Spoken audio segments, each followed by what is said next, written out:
Hi guys. So, I know I've had a couple of days where we can talk about this movie.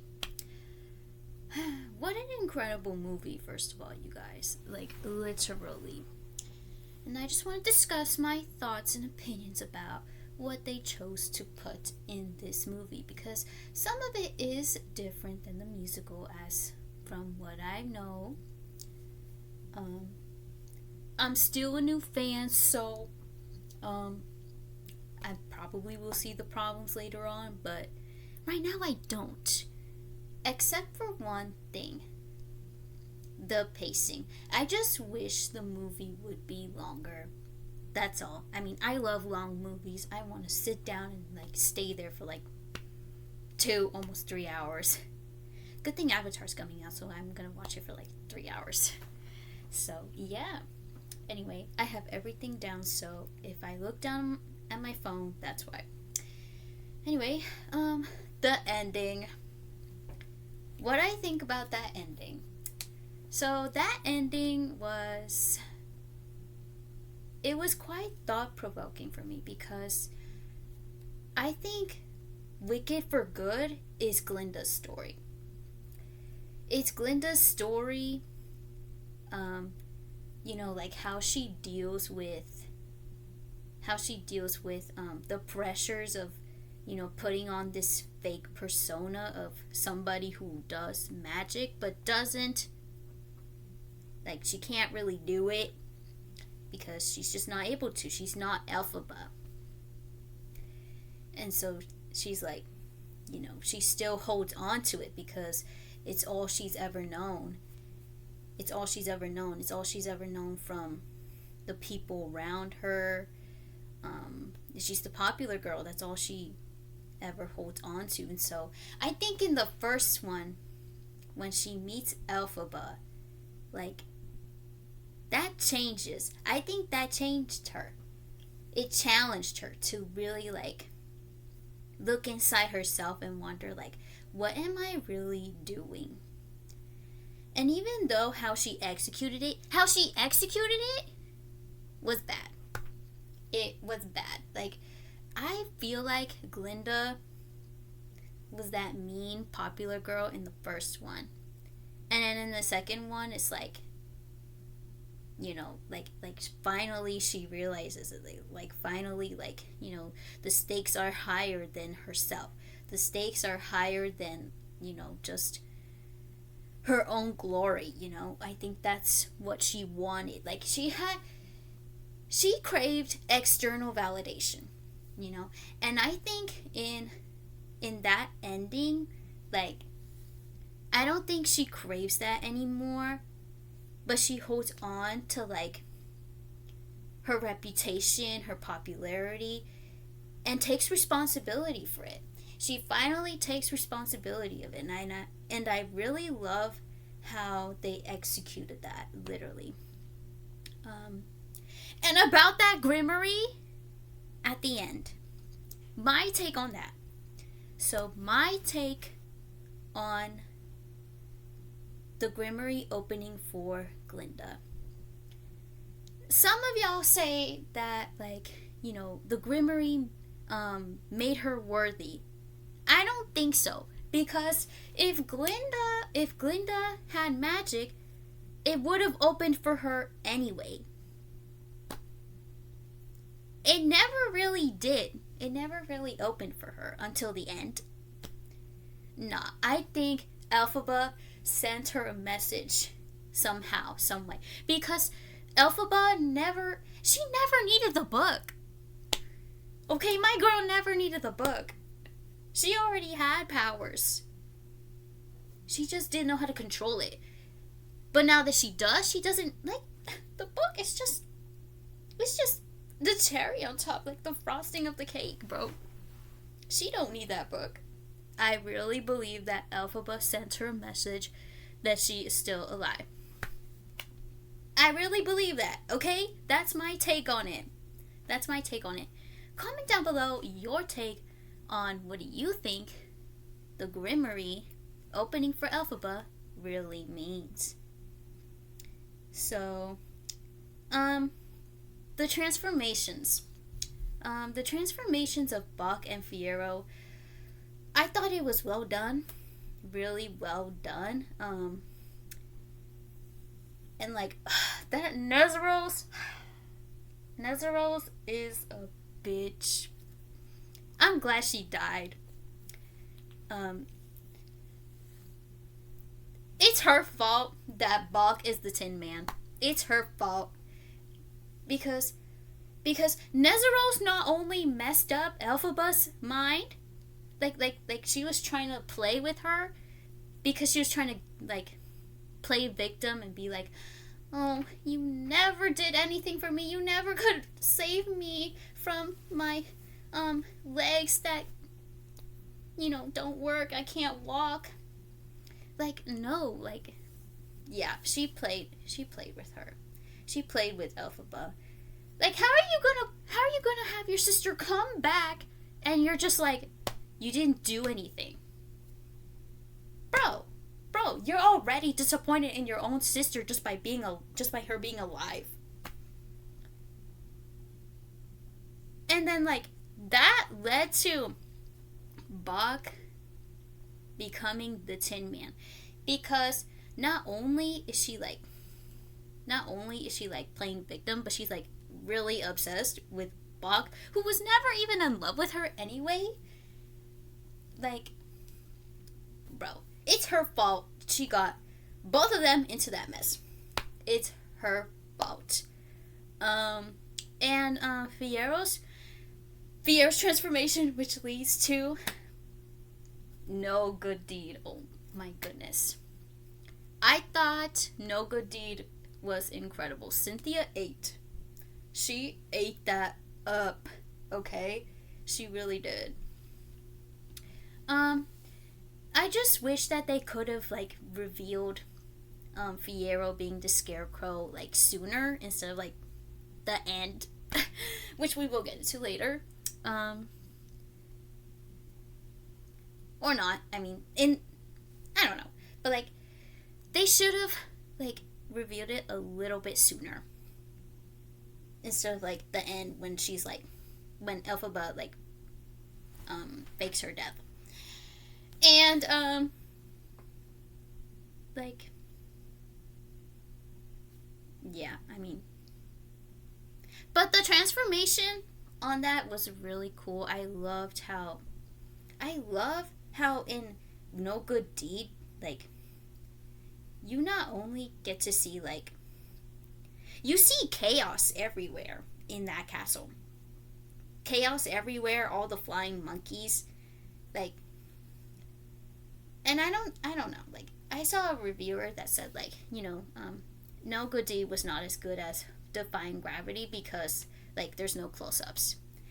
I don't even think there should be any close-ups on No Good Deed because here's the thing, the second act is messy in itself anyway. I recently watched the second act of the musical a few weeks ago, and it was really messy, and I was just like, whoa, okay, like, and I think this movie in general was supposed to be messy because there's no happy endings for anybody.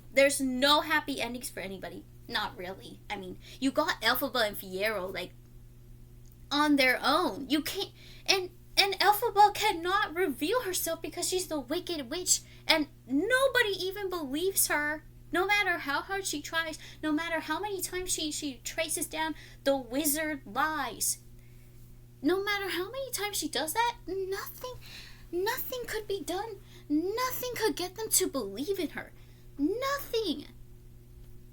So, in that sense, if you really think about it, that is sad.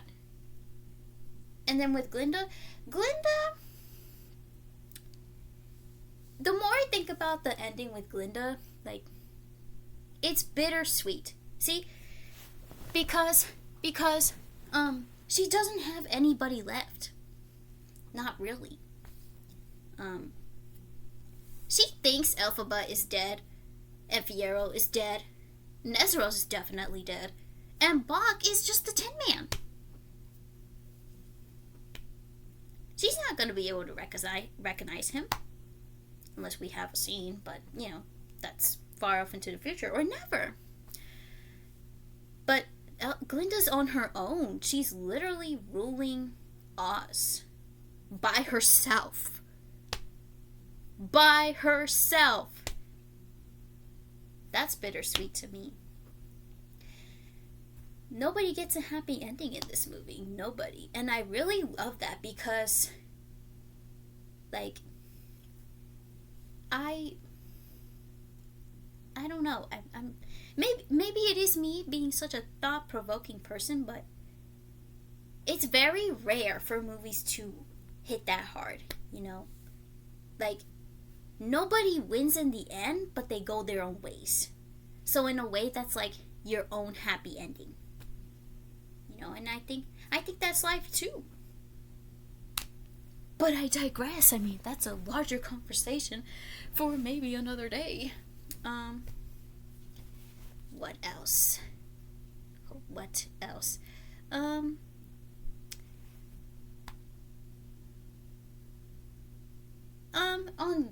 The fight.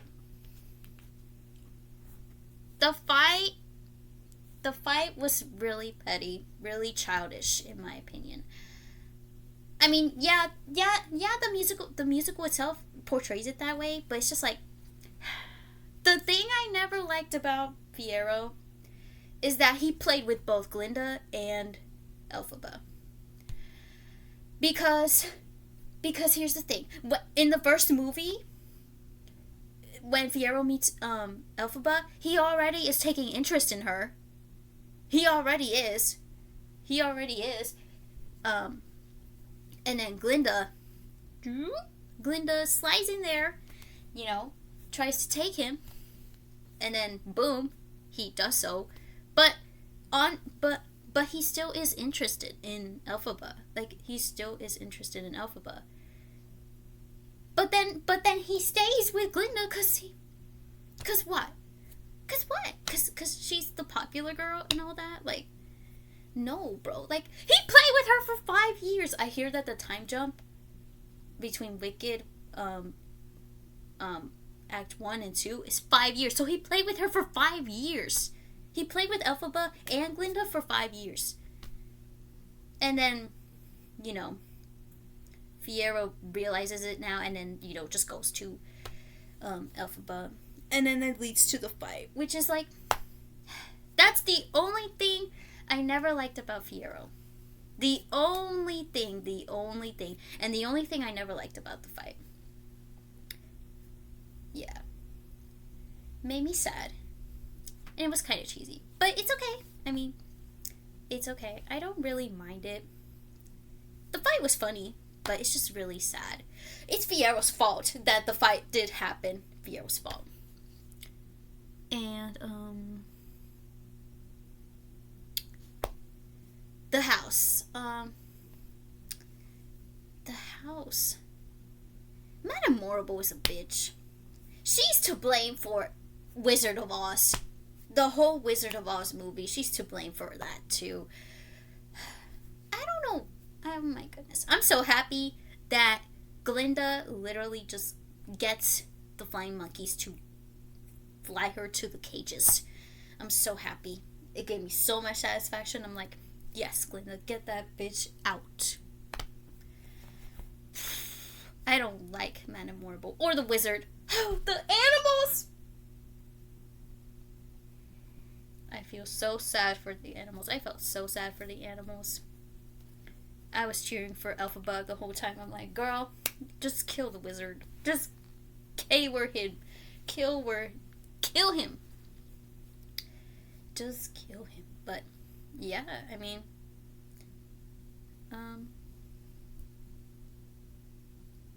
wow, what a movie. It's really messy, but I think, like, it was the kind of messy that I never felt before. Like, the kind of messy that goes, like you have to dig deeper in order for it to make sense. Like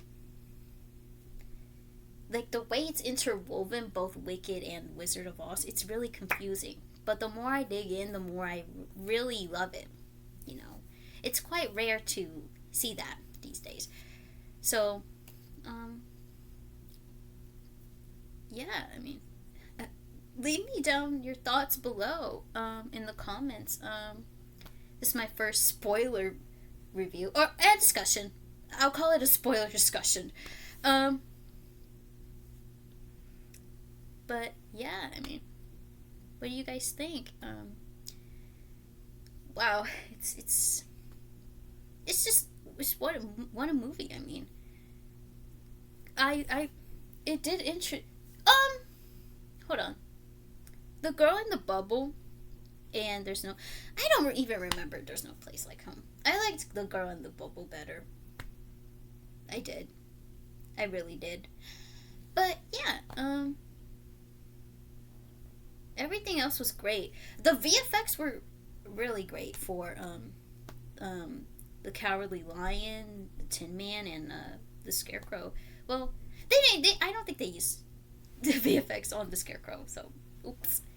But on the Tin Man and the land and everything else, I really loved it. So yeah, that's all. What are your thoughts on the ending? On its messages, the movie's messages, all that. I'm happy to listen, happy to be open to anything. It's what it's all about. And yeah, that's it. Thank you guys for watching. See ya.